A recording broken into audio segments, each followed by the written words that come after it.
ou nous, si vous avez un salaire de 300 000 et qu'on vous propose, vous êtes par exemple dans un organe de presse, vous gagnez 500 000 francs, on est dans un pays très endetté au Sénégal, par exemple vous avez 600 000, on vous propose 3 millions en Ouganda, vous allez partir.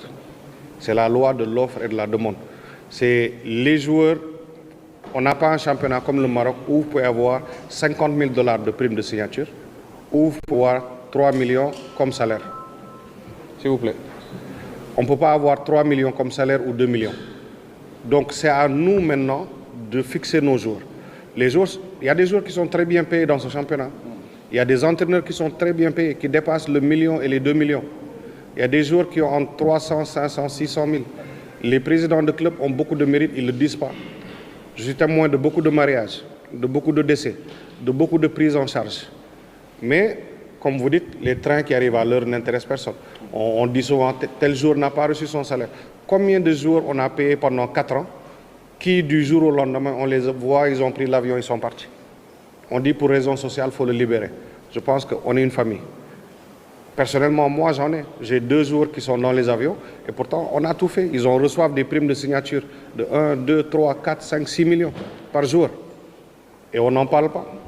L'instituteur qui est à l'école, de 8h jusqu'à 17h, c'est très rare qu'il touche 200 000 net le mois. Vous pouvez me dire si j'ai tort. Mais il y a des joueurs qui ont largement cela et qui ne font que 2 heures d'entraînement et de jour.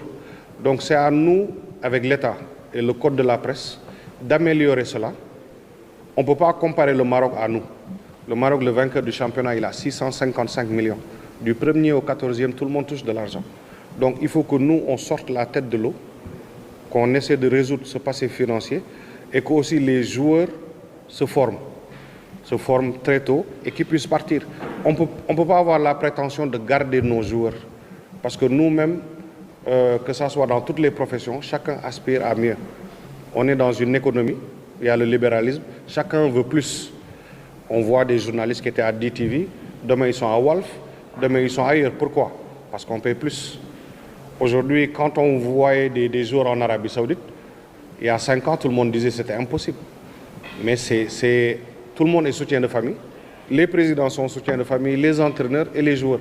Mais les joueurs, on va essayer d'accompagner les clubs qui ont des difficultés pour qu'il y ait déjà un minimum. Mais il faut qu'on sache que le championnat sénégalais est un championnat exportateur. Le joueur qui a 8 buts, vous n'allez plus le voir dans ce championnat. 8 buts seulement. Il part. Parce que c'est la qualité des Sénégalais. Mais derrière aussi, ça vient. Donc il faut qu'on accepte qu'on est un pays exportateur, qu'on respecte les salaires des joueurs, qu'on arrête la violence, des retards de salaire faibles en Tchadouna. Mais ce qu'on ne va plus accepter, que les clubs restent 4, 5, 6 mois sans payer, si il y en a. C'est des rumeurs qu'on entend. Je pense qu'on va travailler avec le syndicat des joueurs, le syndicat des entraîneurs, et qu'on puisse travailler en parfaite harmonie.